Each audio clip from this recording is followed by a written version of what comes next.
नमस्कार, मैं अरुण के शर्मा, एनालिस्ट वन थॉट्स। हम ज़्यादातर देश की होने वाली घटनाओं पर समय समय पर विचार और बातचीत करते रहते हैं। जैसा कि आप सभी सुधीजन जानते हैं कि हम लोग YouTube के जरिए सोशल मीडिया के माध्यम से आपसे मुखातिब होते हैं और अपनी बात को आप तक पहुंचाने का काम करते रहते हैं। हमारा जो माध्यम है वो हमारा YouTube का चैनल है, वहीं से हम अपनी बात आप तक पहुंचाने का काम करते हैं। अब अगर हम कोई प्रश्न करें, सरकार से हो, राज्य सरकार से हो, राज्यसभा के सांसदों से हो, या हम जो लोकल रहते हैं वहाँ पर सुविधाओं के नाम पर जो नगर निगम करता है उसके विषय में हो, या मानवीय मूल्यों पर कोई ऐसी समस्या सामाजिक हो, हम उनके बारे में इंगित करते हैं। अब जिस विषय पर हम बात करते हैं ये वीडियो वहाँ तक भी जाता है, उन लोगों को पता चलता है, वो लोग नाराज भी होते हैं कि आपने हमारे विरुद्ध इस प्रकार के विचारों को प्रकट किया। अब देश की केंद्रीय सरकार है, उनको प्रश्न खड़े करना ये एक पत्रकारिता का धर्म होता है और विपक्ष के साथ उनके सुर में सुर मिलाकर सत्ता पक्ष से प्रश्न करना और उनसे जवाब मांगना, यही पत्रकारिता का असली धर्म है। अब हमारे YouTube में जो बहुत अच्छे चैनल्स हैं उसमें बहुत सारे नाम हैं, पर मैं आज एक ऐसे नाम के विषय में चर्चा करने वाला हूँ जिनको प्रताड़ित किया गया है, जिनके YouTube चैनल को बंद कर दिया गया है। जी हाँ, आप ठीक समझ रहे हैं, हमारे संजय शर्मा जिनका 4 PM चैनल है। अब भारतीय जनता पार्टी के नेतृत्व वाली केंद्रीय सरकार है, वो इस पर प्रतिबंध लगा देती है और आधिकारिक YouTube चैनल के संदेश में कहा गया, राष्ट्रीय सुरक्षा या सार्वजनिक व्यवस्था से संबंधित सरकार के आदेश के कारण यह सामग्री वर्तमान में इस देश में उपलब्ध नहीं है। या जो प्रश्न खड़े किए जा रहे हैं आप उसके विषय में उसको राष्ट्रीय सुरक्षा से कैसे जोड़ सकते हैं, क्योंकि जो पहलगाम का प्रश्न है वो राष्ट्रीय सुरक्षा से जुड़ा हुआ है, तो उसके जिम्मेदार कौन है? उसकी जिम्मेदार है भारतीय केंद्रीय सरकार, क्योंकि यूनियन टेरिटरी जो है वो कश्मीर को 3 भागों में बांट दिया गया। LG साहब वहाँ काम करते हैं और LG साहब के अंतर्गत वहाँ के रहने वाले या वहाँ का प्रशासन काम करता है, भले ही वहाँ पर उमर साहब की सरकार हो। अब भारतीय जनता पार्टी, उनको अच्छा नहीं लगता YouTube चैनल पर इतने प्रखर होकर संजय शर्मा उनसे बात करें, उनसे प्रश्न खड़े करें, तो उनको जवाब देने में थोड़ी तकलीफ हो जाती है, सख्ते में आ जाते हैं वो। जवाब देते बनता नहीं है और जवाब है नहीं, क्योंकि नैतिकता के तराजू पर जब केंद्रीय या राज्य सरकार को तोला जाता है तो वो कमजोर सिद्ध होती है। उनके पास जवाब नहीं होते, आंसर दे नहीं सकते, तो आप बगले झांकने लगते हैं, इधर उधर देखते हैं, बहानेबाजी करते हैं और कई बार थ्रेट भी करते हैं आप कि साहब आप अगर ये बातें कर रहे हैं तो हम आपके खिलाफ केस भी कर सकते हैं, और उन्होंने किए हैं। बहुत सारे पत्रकारों के खिलाफ केस करके उनको जेल में ठूसने का काम भी किया है। तो मेरा मानना ये है कि 4 PM एक ऐसा चैनल है जो डरने वाला नहीं है, वो बुलंद होकर अपना काम करता है और अपने कर्तव्यों को बहुत अच्छी तरह से जानता है। जो संजय शर्मा है वो काफी वर्षों से इस टॉपिक पर काम कर रहे हैं। शुरू में उन्होंने 4 PM जब संध्या समाचार निकालने की सोची तो उन्होंने, क्योंकि ये शाम को निकलता है, तो वो अखबार आज भी 8 पेज का उनका निकलता है।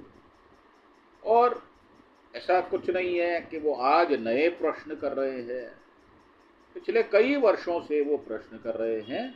समय समय पर मेन स्ट्रीम मीडिया के लोग भी उनका इंटरव्यू ले चुके हैं, परंतु भारत सरकार के अनुरोध पर YouTube द्वारा चैनल को ब्लॉक किए जाने के बाद चैनल के प्रधान संपादक संजय शर्मा जी ने प्रधानमंत्री मोदी पर भी तीखा हमला किया है। वो डर नहीं रहे। उनके 8-10 चैनल और हैं। एक बड़ा उनके पास वर्ग है जो काम करता है, जिसमें महिलाएं भी हैं, पुरुष भी हैं और अनुभव वाले भी व्यक्ति हैं, और छोटी उम्र जिनको अनुभव कम है वो भी प्रखरता से सरकार से, राज्य सरकार से प्रश्न करते हैं। अब YouTube चैनल पर यह संदेश प्रसारित करता है कि राष्ट्रीय सुरक्षा या सार्वजनिक व्यवस्था से संबंधित सरकार के आदेश के कारण यह सामग्री ये उचित नहीं है, इसलिए इसको बंद किया जाता है। और शर्मा साहब ने क्या कहा है कि हमारे राष्ट्रीय चैनल 4 PM को सरकार ने बंद कर दिया, और ऐसा नहीं है कि ये उनको पहली बार मुसीबत आई हो। इससे पहले भी वो शासन प्रशासन से टक्कर ले चुके हैं और उसमें विजय श्री प्राप्त की है उन्होंने, और राष्ट्रीय सुरक्षा का बहाना बनाकर लोकतंत्र की मजबूत आवाज को दबाने की कोशिश की गई है। जम्मू कश्मीर में जो हादसा हुआ, तो आपको जब प्रश्न किए जाएंगे तो आपको उसके जवाब भी देने होंगे। आप मन की बात करके छुटकारा नहीं पा सकते, क्योंकि ये सारे प्रश्न देश के लोकतंत्र में जनता से जुड़े हुए होते हैं। शर्मा साहब ने आगे कहा है कि प्रतिबंध से पहले उन्हें किसी भी चिंता को दूर करने का मौका नहीं दिया गया, अर्थात उनको पूछा नहीं गया, बताया नहीं गया कि आपका ये वाला एपिसोड ये उचित नहीं है, इसमें ये वाली लाइन ठीक नहीं है, या ये थंबनेल ठीक नहीं है, या आपके बात करने का जो तरीका है वो ज़्यादा तीखा है, या इस प्रकार की कोई भी सूचना उनको उपलब्ध नहीं कराई गई, और अचानक एक दिन उनका चैनल बंद कर दिया जाता है। इसका मेरा जो चैनल है अरुण के शर्मा एनालिस्ट वन थॉट पुरजोर विरोध करता है। हालांकि हमने भी उनके चैनल पर बहुत सारे जो डिबेट होती है उसमें हिस्सा लिया और हमने अपनी बात रखी। ना तो शर्मा साहब किसी को कंपेल करते हैं और ना ही किसी को प्रभाव में लेकर ये बात कहते हैं कि आप इस तरह नहीं इस तरह बात करते हैं। तो हम स्वतंत्र हैं और हम अपनी बात को उनके चैनल पर भी रखते आए हैं, कई वर्ष हो गए। परंतु अगर किसी चैनल को इस प्रकार दबाया जाता है, कुचला जाता है, तो हम उस चैनल के साथ खड़े हैं, क्योंकि हम भी सोशल मीडिया YouTube के माध्यम से आपसे जुड़ते हैं। अब ये देखने वाली बात ये है कि जो हम सब लोग हैं वो तो विरोध कर ही रहे हैं। मेरी प्रार्थना ये है कि जो हमारे व्यूअर्स हैं, उनके एक एक महीने में करोड़ों करोड़ों व्यूअर्स होते हैं, उनको भी विरोध का स्वर ऊंचा करना चाहिए और सरकार से प्रश्न करना चाहिए कि ऐसा क्या गलत हो गया जो 4 PM ने किया। उनको बताया जाए, नोटिस दिया जाए, मौका दिया जाए। परंतु देश की तानाशाही सरकार और योगी साहब जो कि योगी कम और भोगी ज्यादा हैं, और भोगी से भी वो ढोंगी ज्यादा हैं। और हमारे जो 56 इंची सीने वाले प्रधानमंत्री हैं, वो क्या डर जाते हैं इस प्रकार के चैनलों से। ये तो हमारे चैनल तो एक नहीं है, कम से कम 10, 20, 30, 50 चैनल होंगे जो आपसे प्रश्न खड़े करते हैं, ज्वलंत प्रश्न खड़े करते हैं, शाश्वत प्रश्न खड़े करते हैं। आप मन की बात कहकर पतली गली से निकल नहीं सकते, और हम आपको निकलने नहीं देंगे। सोशल मीडिया के जितने चैनल्स हैं, सब आपको इसी प्रकार तीखे प्रश्नों के बाण चलाते रहेंगे, और आपको झेलने पड़ेंगे, और आपको उसका जवाब देना होगा। और शर्मा साहब ने आगे कहा कि मैं देश से उतना ही प्यार करता हूं जितना ये सरकार दावा करती है। क्या किसी के देश प्रेम को तराजू में तोला जा सकता है क्या? ये कमियां ज्यादा होता है क्या? इसका मापदंड तो एक ही होता है, जो पहलगाम में हम दे चुके। वहां पर 5 दिन मात्र जिसको शादी हुए हो, उस व्यक्ति ने भी अपने प्राण गंवाए हैं। तो हमारा उनके प्रति क्या दायित्व बनता है, हमारी क्या जिम्मेदारी है? उनको जो ये दुख सहना पड़ रहा है, हम उनके दुख के साथ हैं, और उन्हीं के लिए ये प्रश्न हम खड़े करते हैं। और आप हमें ईडी भेजो, नरेंद्र मोदी साहब और योगी ढोंगी और भोगी साहब, हम माला लिए तैयार खड़े हैं। हम आपके इस प्रकार के धमकियों में आने वाले नहीं हैं। करके देख लो, इंदिरा गांधी ने भी इमरजेंसी लगाकर, जब हम युवा अवस्था में थे तो ऐसी टेस्टिंग की थी। उस समय तो हम आरएसएस के राष्ट्रीय स्वयंसेवक संघ के स्वयंसेवक हुआ करते थे, और मैं मुख्य शिक्षक भी रहा, प्रथम वर्ष द्वितीय वर्ष भी किया, 8 महीने जेल भी रहा। आप ये गीदड़ धमकियां जो हमको देते हैं ना, इससे हमारा कोई भी सोशल मीडिया वाला डरने वाला नहीं है। अपनी बात को पुख्ता तौर पर कहेगा और तीखे प्रश्न अवश्य करेगा। आप चाहे हमें कितना ही डरा लें। और उनका ये कहना कि मैं देश से उतना ही प्रेम करता हूं, ये बिल्कुल उचित है।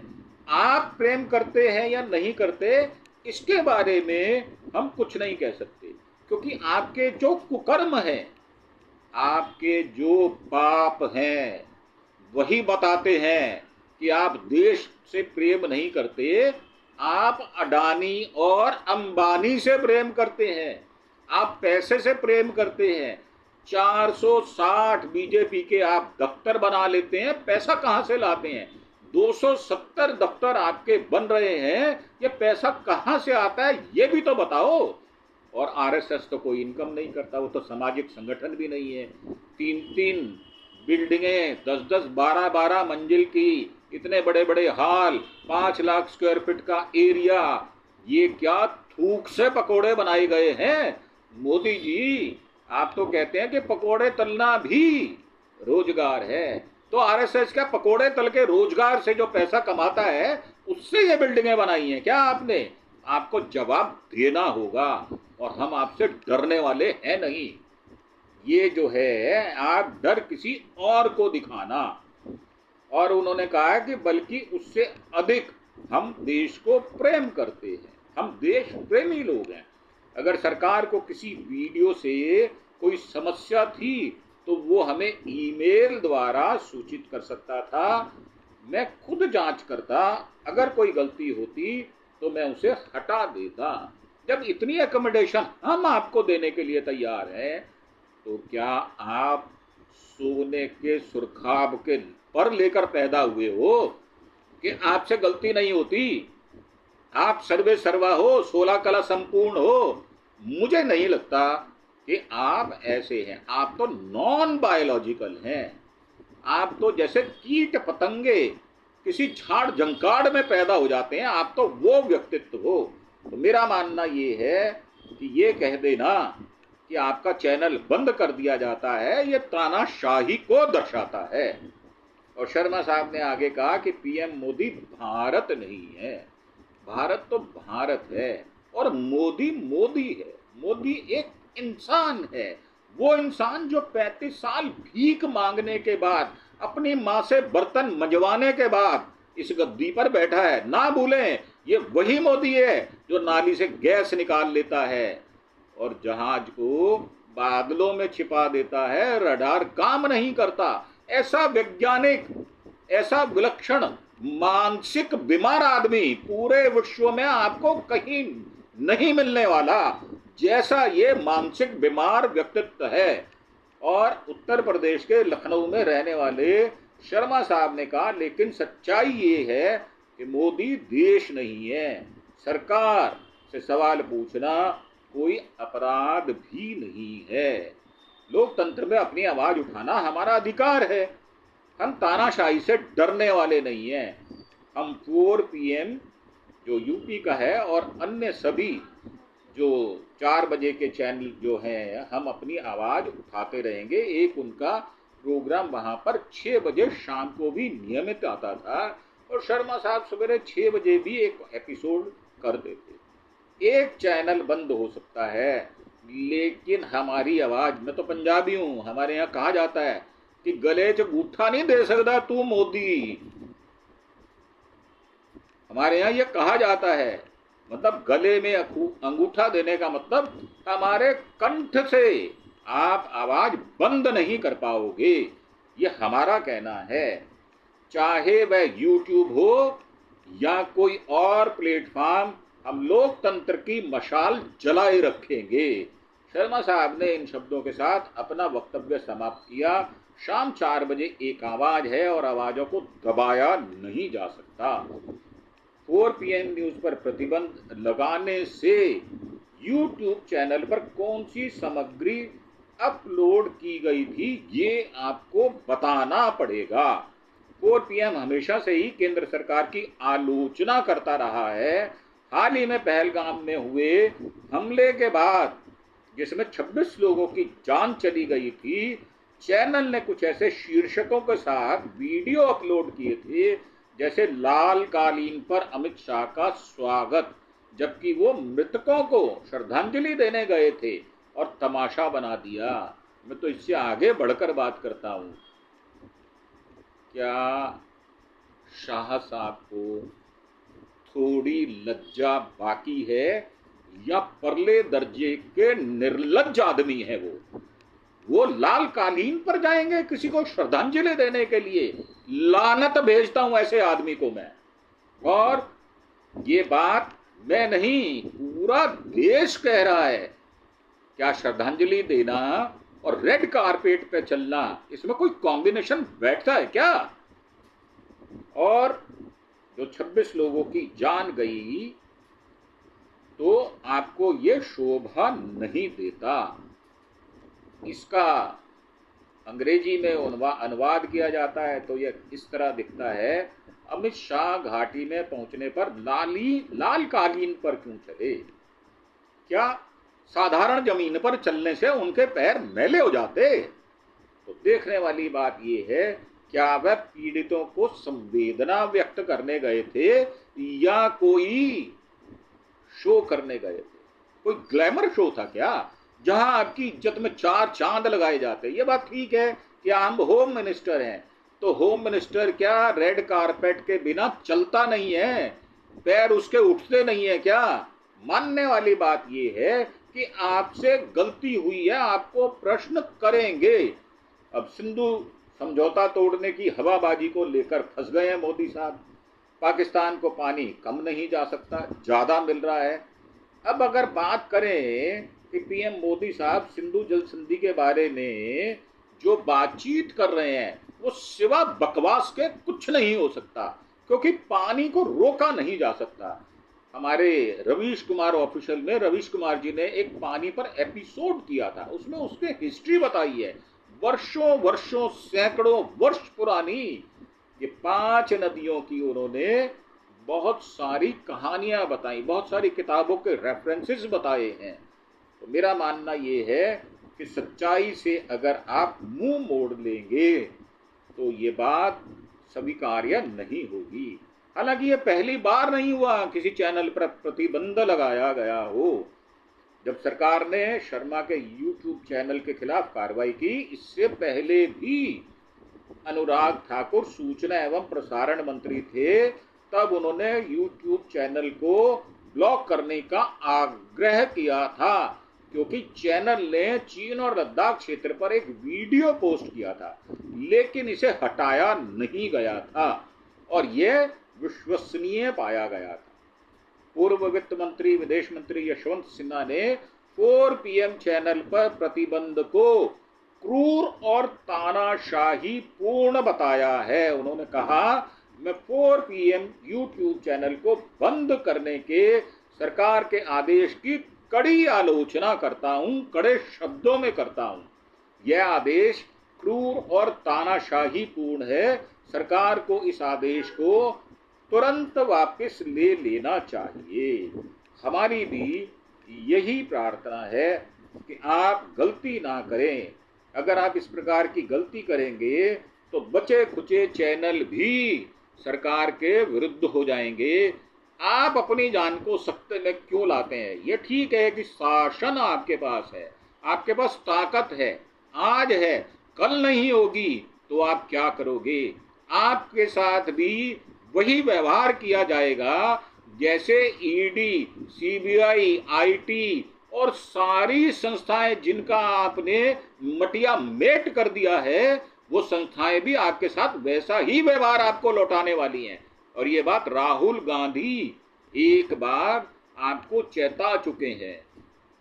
आपको अरुण के Sharma analyst one thought channel भी चेतावनी देता है, अगर दम है तो हमारे खिलाफ कोई कार्रवाई करके दिखाओ, दम है तो हमारी आवाज को दबा के दिखाओ, देखना है जोर कितना बाजुए कातिल में है। तो मेरा मानना ये है कि आप दमन को इतना ना करें कि लोग बिफर जाएं और फिर आपकी खटिया खड़ी कर दी जाए। तो आप इस चैनल को तुरंत बहाल करें, ये हमारी डिमांड है। और साथ सम्मान 4 PM को दोबारा से शुरू किया जाए। इसी रिक्वेस्ट के साथ मैं इस एपिसोड को समाप्त करने की आपसे आज्ञा चाहूँगा और ये भी आपसे अपेक्षा करूँगा कि इसमें आप कोई भी सुझाव देना चाहें, किसी विषय को चुनना चाहें या हमें और रेक्टिफाई करना चाहें, तो आपके सुझाव स्वागत योग्य हैं। इसी के साथ आपका धन्यवाद। Thank you. जय हिंद, जय भारत।